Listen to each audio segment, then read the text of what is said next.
Hello hello hello అందరికీ నమస్కారం. బాగున్నారు కదా? అసలే పెళ్లిళ్ళ సీజను ఎక్కన గుమ్మం లేదు, దిగిన వారండా లేదు అన్నట్టు కనపడుతూ ఉంది బయట ప్రపంచం. ఏది ఏమైనా ఈరోజు రాచబండలోకి వచ్చిన సెలబ్రిటీ ఎవరయ్యా అంటే చెప్పేస్తాను. మరి కోతంత ఈ వీడియోకి ఒక లైక్ ఇచ్చేసి, అలాగే మన కేకే న్యూస్ని ఎవరైతే సబ్స్క్రైబింగ్ చేసుకోలేదో కోతంత చేసేసుకుని నన్ను ఎంకరేజ్మెంట్ చేసే పనిలో ఉండండి. ఎవరు బాబు? ఓహోహో, సాతానుకు ఎక్కువ సైతానుకు తక్కువ అన్నట్లున్నాడు బోమన కరుణాకర్ రెడ్డి. పేరులోనే కరుణామయుడిని పెట్టేసుకుని తాను హిందువునంటూ కలరింగ్ ఇస్తా ఉన్నాడు. ఏ మతం అయినా సన్మార్గంలో నడవమంటుంది. ఏ మతము విద్వేషాలను రెచ్చగొట్టమని కోరదు. అలాంటి స్వప్రయోజనాల కోసం కులమతాలను అవలీలగా మార్చుకోవడం చూస్తా ఉంటే కలియుగాంతం వచ్చేసిందా అనిపించక మానదు.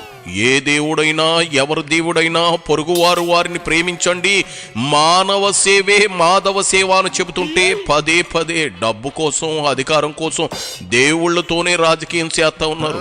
అందుకే కరుణాకరం వచ్చాడు. ఇదిగో కరుణా, ఏం చెప్తావు చెప్పో. పదవి కోసమని బిఆర్ నాయుడు ఎంత అవమానం జరిగినా సరే లెక్క చెయ్యడు. అది ఆనందంగా భరిస్తాడు. పదవి ఉంటే చాలు. ఆయన అన్నాడు ఆ మధ్యన 20 రోజుల ముందు, ఈ పదవి నాకు లెక్కే లేదు అని. ఏమన్నా సిగ్గు లజ్జ ఉంటే వెంటనే రాజీనామా చేసి ఉండాలా.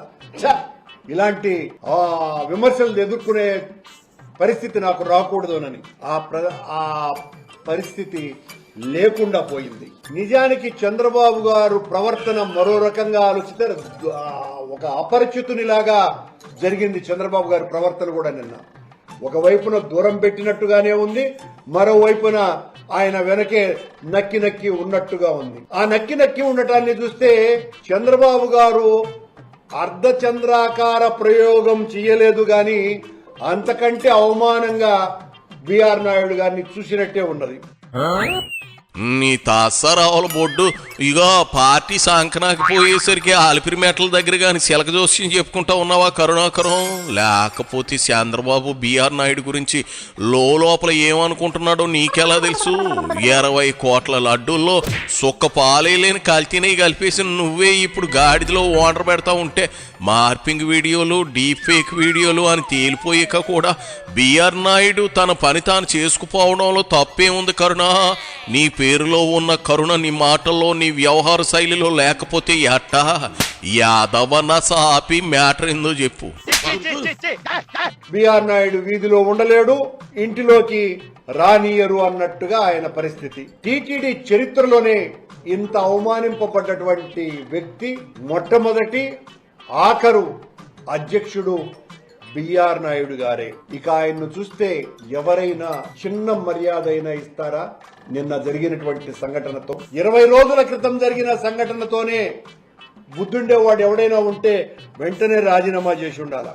ఈ శృంగార వీరుడికి ఇంత శృంగభంగమైన ఆయన చేష్టల మాటలలో ఆయన్ను పోలిస్తే పదవిలో ఉండాలనేటువంటి ఆయన తాపత్రయాన్ని చూస్తే ఎలా ఉంది అంటే, ఇంత నీచానికి ఎవరైనా ఒడిగట్టగలరానని.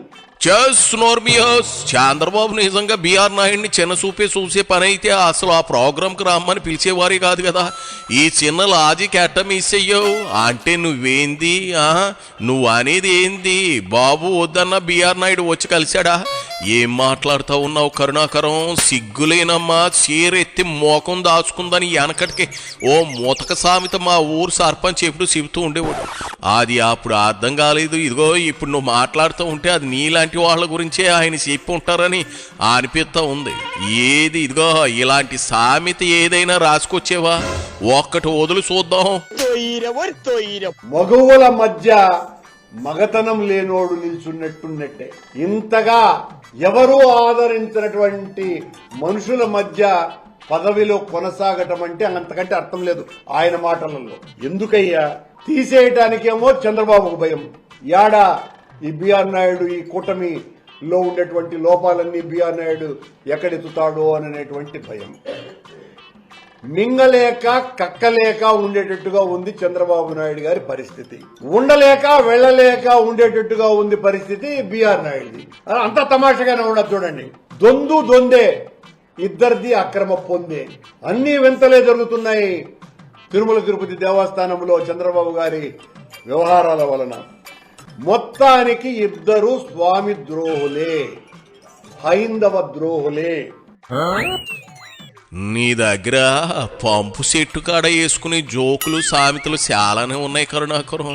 మంచి రసిక పొంగవుడిలా కనపడతా ఉన్నావు. ఆ మధ్య గోదావరి జిల్లాలకు వెళ్ళినప్పుడు మురళి అనే ఓ వ్యక్తిని కలిశాను. పొద్దుగూకితే చాలు పంపు చెట్టు దగ్గరే ఉంటాడు. ఆతగాడిని కానీ నీ స్నేహితుడు అయితే కాదు కదా. ఏమో ఇద్దరు మాటలు ఒకేలాగా అనిపిస్తా ఉన్నాయి.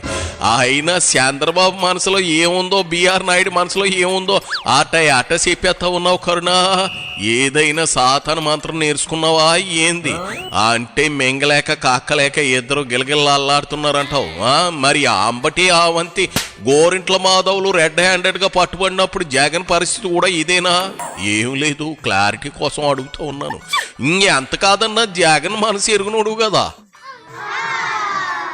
కళంకితుడని తెలిసి కూడా ఒక సోదరిమణి అంత దీనంగా ఉత్తరం రాసినా చంద్రబాబు నాయుడు గారు ఇంత కళంకితుడికి పదవి ఇచ్చినారు. అసమర్థుడనని అర్థమయ్యాక కూడా బిఆర్ నాయుడు అధ్యక్ష స్థానాన్ని అంటు కూర్చునే ఉన్నాడు. నేను తొలగను అని మనల్ని బెదిరిస్తాడు. నేనెందుకు పోతాను రా?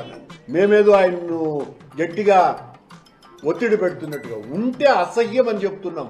ఇలాంటి ఉన్నతమైనటువంటి పదవిలో ఇలాంటి వికృత విలాస విశృంఖల చేష్టలు చేసేటువంటి వాళ్ళు ఉండటం అప్రాచ్యమనే చెప్తున్నాం. వీళ్ళ స్వామిని రక్షించేది, వీళ్ళ హైందవ ప్రాభవాన్ని విశ్వవ్యాప్తం చేసేదేనని హిందూ సమాజానికంతా కూడా తెలియజేస్తున్నా. నీవు ఆలకం చూస్తుంటే మీరు ఇంకా అధికారంలోనే ఉన్నట్లు బెమపడుతున్నారేమో అనిపిస్తా ఉంది. చూడు కరుణాకరం, మీరు పాతాళానికి తొక్కివేయబడి సుమారు 2 ఏళ్లు కావస్తుంది. మరో 3 ఏళ్లు అక్కడే ఉండాలి. మీ Vasu Bengaluru to Tadepalli weekly service నడుపుతూ వారాల అబ్బాయిలా తిరుగుతూనే మరో 3 ఏళ్లు కళ్ళు మూసుకోవాలి. అయినా సరే 2029 ఎన్నికల్లో చిత్తుగా ఓడిపోవడం ఖాయం, రాసిట్టేసుకో. టీటీడీ చైర్మన్ ని రాజీనామా చేయమనడానికి అసలు నువ్వెవడవేయా? కల్తీ నీగాడివి, పారకామణిలో సోరీ చేయించిన దొంగవి. నీ మాటకు విలువ ఉంటుందా?